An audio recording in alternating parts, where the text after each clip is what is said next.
savoir les bénéfices de l'adoration d'Allah, exalté soit-il. Nous allons parler aujourd'hui du plus grand bénéfice parmi les bénéfices de l'adoration d'Allah. Et ce bénéfice, nous l'avons intitulé la grande réussite. Oui, la grande réussite.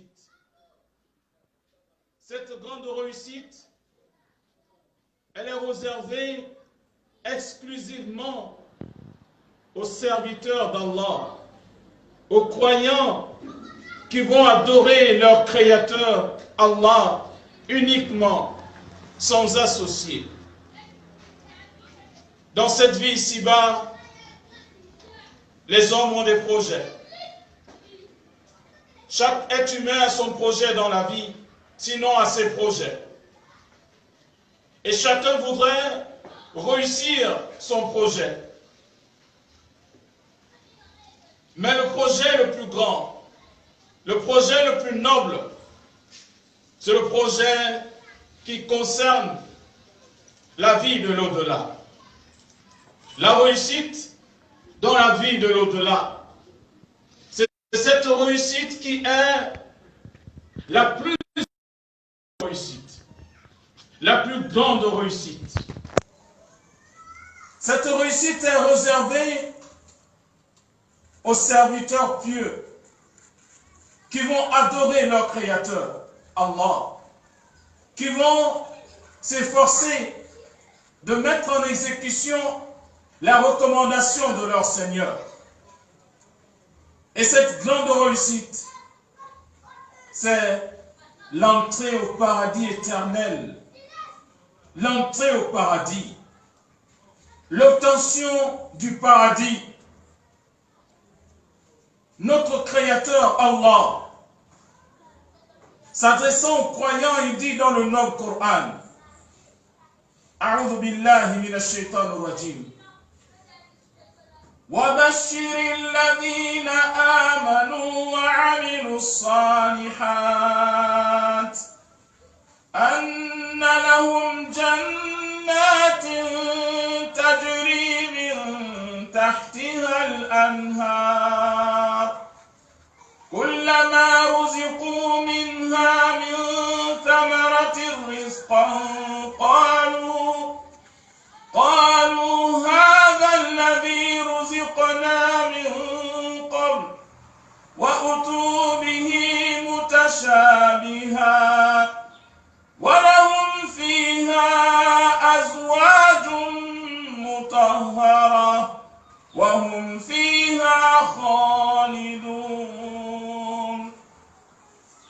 Allah, glorifié soit-il, dit dans son noble livre, le Coran, il dit, annonce à ceux qui croient et accomplissent les bonnes œuvres qu'ils auront des paradis sous lesquels coulent les ruisseaux.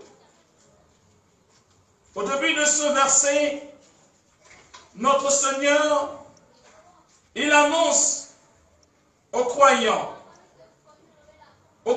qui pratiquent le monothéisme pur, aux croyants qui se détournent de l'idolâtrie, du polythéisme. À ces croyants, notre Seigneur annonce cette bonne nouvelle, la plus grande nouvelle. Il annonce à ces derniers qu'ils auront pour récompense la récompense de leur foi, la récompense de leurs actes d'adoration, la récompense du bien qu'ils ont fait. Cette récompense sera le paradis dans lequel ils vont demeurer, ils vont séjourner pour l'éternité. Anna lahum jannat tajri min tahtiha al-anhar. Dans ce paradis, il y a des ruisseaux qui coulent. Il y a des ruisseaux qui coulent. Et dans ce paradis, ils seront nourris. Et parmi les nourritures qu'on leur donnera dans le paradis, ils auront des fruits qu'on va leur servir. On leur servira des fruits. Et chaque fois qu'on leur apportera de nouveaux fruits, ils diront, voilà ce qui nous a été servi auparavant. Mais en réalité, la ressemblance, ce n'est que dans la forme, mais le goût est différent. Le goût diffère des fruits qui leur ont été servis auparavant.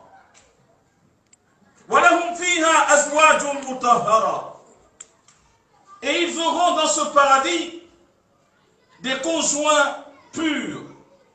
Des conjoints purs qui n'auront plus les défauts que nous avons ici-bas.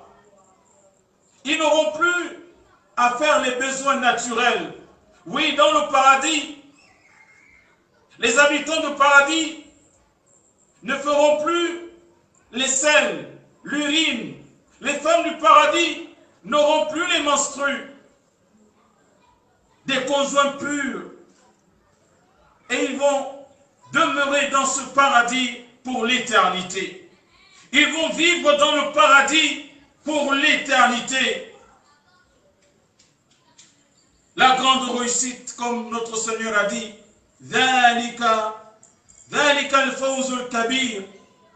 c'est la grande réussite. Accéder au paradis, rentrer au paradis, c'est la plus grande réussite. Celui qui va bénéficier de cet honneur, de ce privilège, qui est d'entrer au paradis, celui-là aura réussi sa mission sur la terre. Celui-là aura gagné l'agrément et la satisfaction de son Seigneur. Le paradis doit être notre souci chaque jour qui passe. Notre plus grand souci dans ce bas monde, notre plus grand souci sur cette terre doit être comment accéder au paradis. Comment sauver nos âmes de l'enfer et gagner le paradis d'Allah. Ce paradis qui est le lieu de bonheur pour l'éternité. Ce paradis dans lequel les souffrances, les misères, les peines, les tristesses vont disparaître à jamais. À jamais. Dans le paradis, les croyants ne connaîtront plus la tristesse. Ils ne connaîtront plus la souffrance. Ils n'auront plus de soucis. C'est le bonheur à jamais. C'est le bonheur par excellence. Ce paradis qui a été préparé par le Créateur de l'univers lui-même. Comme il a dit dans un propos divin, il dit « A'dadtu li ibadi as-salihin ma la aynun ra'at, wa la udhunun sami'at, wa la khatara ala qalbi basharin » Notre Créateur dit « J'ai préparé, j'ai apprêté pour mes serviteurs pieux ce qu'aucun œil n'a jamais vu. Ce qu'aucun œil n'a jamais vu.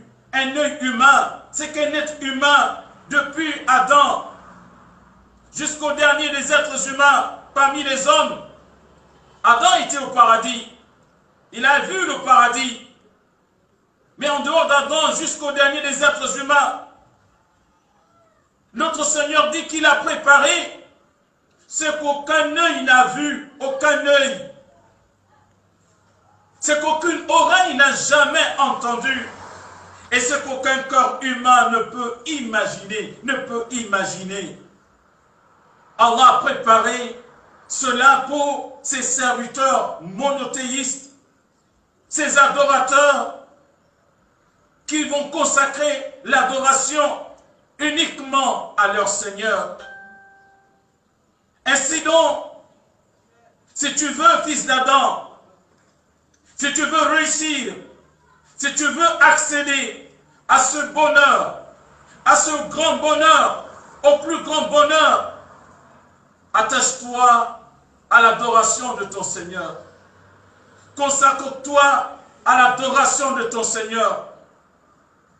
Nous allons rappeler une parole du dernier dernier messager d'Allah, qui est le prophète Mohammed, paix et salut sur lui, dans un propos authentique, rapporté par l'imam al-Bukhari et Muslim. Le prophète Mohammed dit ceci: Man shahida an la ilaha illallah, wahdahu la sharika la. Celui qui va témoigner qu'il n'y a de divinité digne d'adoration à part Allah, unique et sans associé, et qui va aussi témoigner wa anna Muhammadan abduhu wa rasuluhu, qui va témoigner aussi que Muhammad est son serviteur et son messager. C'est pas tout. Il va témoigner également wa anna Isa abdullah wa rasuluhu. Il va témoigner aussi que Isa, c'est-à-dire Jésus, est le serviteur d'Allah et son messager. Wa kalimatuhu al-qawl, et sa parole qu'il a envoyée, qu'il a jetée à Mariam. Wa ruhun min, wal jannatu haqq, wal naru haqq, adkhalahu Allah al-jannata ala ma kana min al-amal. Il va témoigner que Jésus, Isa, paix sur lui, est le serviteur d'Allah et son messager. Sa parole qu'il a jetée à Mariam, qu'il a envoyée à Mariam, et un esprit venant de lui. Il va témoigner aussi que le paradis est une réalité et que l'enfer est une réalité. Allah va l'introduire au paradis, quelles que soient ses œuvres.